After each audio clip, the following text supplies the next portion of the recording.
24 में निषाद पार्टी कै सीटों पे मांग रही है टिकट? अब हम कह रहे हैं कि अब हमने 2019 में बिना सीट के एक समर्थन दिया और एक बेटे को भेजा एक वकील बनाकर दिल्ली में।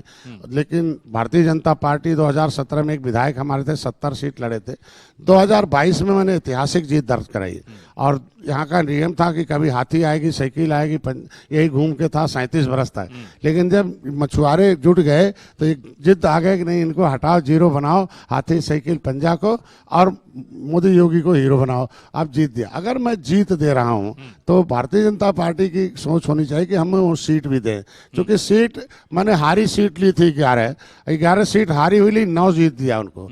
अगर हमने 5 उनके सिंबल, कह रहे कि आप हारी सीट हम कह रहे हमें दे देना, उनका जितने वोट से हार रहे हैं उससे दुगना वोट हम डलवा के जितवाएंगे, हारेंगे तो भोजन। मतलब आपको हारी सीट दे भाजपा तो आप जीत के मैं जीत दिलाऊंगा। मतलब यही नहीं, वहाँ पे छत्तीसगढ़ मध्य प्रदेश में भी जहां भी दे देंगे वहां। चूंकि हमारा वोट जो है, हमारे वोट पर पौगा का लेबल लगा था, इन लोगों ने लगा रखा था। अब निषाद पार्टी का लेबल लग गया और निषाद पार्टी झगुआ पर है, और जब पार्टी के साथ आएगा और पावर के साथ आएगा, क्योंकि इनका एक ही नारा कि हमें पौगा पैसा नहीं चाहिए, हमें पावर चाहिए। पावर मोदी योगी के पास है तो भाजपा के पास पावर है, इसलिए हमारा समाज एक मुश्त वोट देता है। वो देख रहा कि हाथी साइकिल पंजा बटन दबाने के बाद वो हीरो हो गए, हमें जीरो बना दिया। तो अब कौन ऐसा कम्युनिटी है जो जीरो बनना चाहता है? इसलिए हमारे समाज के लोग अब एक मुश्त वोट इकट्ठा किए हैं, वो निषाद पार्टी के निर्देशन पर वोट डालेंगे और भारतीय जनता पार्टी के मैं साथ हूं। इसलिए छत्तीसगढ़ वहां है, बातचीत हुई है, माथुर साहब से बात हुई है, अरुण सिंह से भी बात हुई है, यहाँ माननीय भूपेंद्र यादव से बात हो गई है कि हमारे लोगों को बुलाकर जहां हमारी जीत हो सकती है वहां दे दीजिए। और निश्चित रूप से वहां हम जीत के लिए काम करते हैं। मोदी त्रेता में भगवान राम निषाद राज को जब गले लगाए थे तो सीट के लिए तो लगाए नहीं थे, जीत के लिए लगाए थे। तो इस युग में अगर निषाद राज के एक वंशज के बेटे डॉक्टर संजय को मोदी जी योगी लगाए हैं, और एक गांव में गरीब, एक नदी के किनारे, जंगल के किनारे रहने वाले एक बेटे को प्रधानमंत्री जैसे लोग अगर गले लगाकर कंधे पर हाथ रख दिया, तो इससे लगता है कि मेरे समाज के ऊपर उनका चिंता है और हमारे समाज के लिए उनकी चिंता है। इसलिए देखिए, आज तक कभी किसी निषाद के बेटे को कोई मुख्यमंत्री बगल में खिंचा के फोटो नहीं दिया होगा, न तो उसे कभी आवाज निकलने दिया विधानसभा लोकसभा में। लेकिन आज मोदी जी सीधे ज्ञापन लेते हैं, चर्चा करते हैं, उस पर काम भी हो रहा है।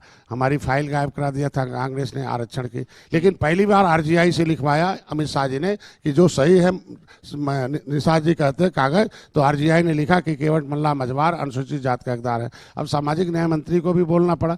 तो अब हमारा निर्णायक दौर पर जा रहा है। आपकी गाड़ी पटरी पे निश्चित रूप से समय आने दीजिए, हो जाएगा। जैसे धारा 370 खत्म या महिलाओं का आरक्षण आया, सब तो बिल फाड़ रहे थे ना। आज हम महिलाओं ने उन्हें फाड़ कर खत्म कर दिया कि हटाओ इनका, ये गद्दी बैठने लायक नहीं है, बिल फाड़ने वाले हैं, ये वोट लेने वाले नहीं है।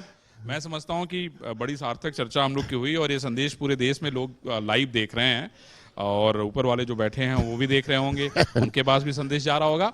मैं समझता हूँ, देखिए आपकी पार्टी के लोग भी झंडा बैनर लेके आ गए, है ना? तो यार, ये तो जय निषाद, जरा ताली बजा दीजिए डॉक्टर साहब के लिए भाई। और इतनी सारी बातें डॉक्टर साहब ने कही हैं, ये सब तो मैं उम्मीद करता हूं कि भाई इनके जो ऊपर नहीं, इन्होंने एक नारा दिया है कि हमने वोट से लिया पीएम और सीएम, मोदी को लिया और सीएम को लिया, और अपने जो है आरक्षण से एसपी और डीएम लेंगे। क्या बात है। तो इन्होंने एक नारा दिया कि वोट से हमने मोदी को लिया सीएम पीएम और योगी को सीएम लिया, अब हमारा नंबर है आरक्षण से एसपी और डीएम लेंगे। हाँ, लेकिन जातिगत जनगणना वाला इसमें पेज जो आ गया है, नहीं तो अब तो मैं कह रहा हूँ ना कि अब तो तय हो जाए, संविधान के हिसाब गणना होना चाहिए। और ये जातियां जो घूम रही रोड पर पाइपलाइन में, उनको कहाँ गिनेंगे जो उन्होंने देश को आज़ाद कराया है? उतने गलती है ना जैसे सड़क पर खड़े हैं, आप देखे होंगे सड़क के किनारे हैं, पाइपलाइन में पॉलीथीन में है, उनके ठेले पर देखिए तो उसमें राणा प्रताप के चिन्ह रखते हैं। पूछो कि क्या भाई, क्या ठेले में रखे हो? उन्होंने कहा मेरे पुरखों ने राणा प्रताप को हथियार बना के दिया था, इसलिए मुगलों ने उजाड़ दिया।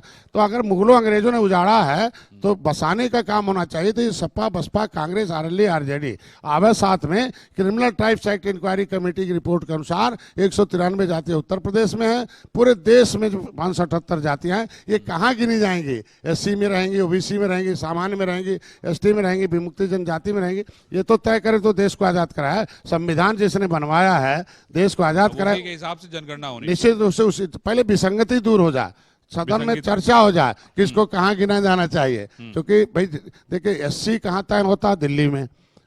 एससी एसटी कहाँ तय होता है? दिल्ली में, ओबीसी तय होता है स्टेट में। अब एससी को ओबीसी में गिन दो तो एक तो गलत हो गया ना, पहले दिल्ली में तय हो जो एससी। बड़ा घालमेल है सब उसी में। नहीं तो बहुत बेईमान लोग हैं ये तो, इनको ये तो किसी की नौकरी छीनने वाले हैं, हिस्सा छीनने वाले हैं, और समाज बाद में इनको छिनैती कहेगा, ये छीनने वाले हैं। छिनैती में आप मामला दर्ज कराने वाले हैं। आज के दिन में इनके लिए एक मैंने मछुआ एससी आरक्षण जो है धोखेबाज पर्दाफाश यात्रा निकाल रहा हूँ, और पूरे प्रदेश में है, और 15 तारीख से शुरू है, और हर मंडलों में ये बड़े बड़े कार्यक्रम है। पर्दाफाश करेंगे आप? पर्दाफाश उनको दिखाएंगे। 1931 में हमारी गणना एससी में हुई थी, विलियम कुक के हिसाब से हम फिशरमैन है, और सेंसस मैनुअल 1961 में राष्ट्रपति ने हमें नोटिफिकेशन किया, केवल मल्ला मझवार है, अनुसूचित जाति का हकदार है। बताएंगे ये जो जातिगत जनगणना हो रही है ये गलत है? गलत है। मैं बताऊंगा कि सब बैठ के किसी के घर पर अपने चाय पिया और गांव भर का गिन लिया, किसको घटाना किसको बढ़ाना, इसका गणना होना चाहिए। पहले पार्लियामेंट तय हो जाए और टेक्नोलॉजी से गणना हो, ये घालमेल वाला नहीं होना चाहिए। ठीक है डॉक्टर साहब, मैं समझता हूँ कि आपके घालमेल न होने की कसम जो है यहाँ से लोगों तक पहुँच गई होगी, और मैं उम्मीद करता हूँ कि डॉक्टर संजय निषाद ने जितनी बातें कही हैं, लोकसभा की बातें भी हमने इनसे सवाल पूछ लिया, घोसी पूछ लिया, इनके बड़का भैया के बारे में हम लोगों ने पूछ लिया। मैं समझता हूं कि बड़का भैया को जाके थोड़ा सा आप सलाह दीजिए भाई कि इतना कचकच ना करें जिससे सारा काम ही खराब हो जाए, है ना। मैं इस बार उम्मीद करूंगा कि आप जरा उनको बैठ के जरा समझाएंगे, ट्रेनिंग देंगे।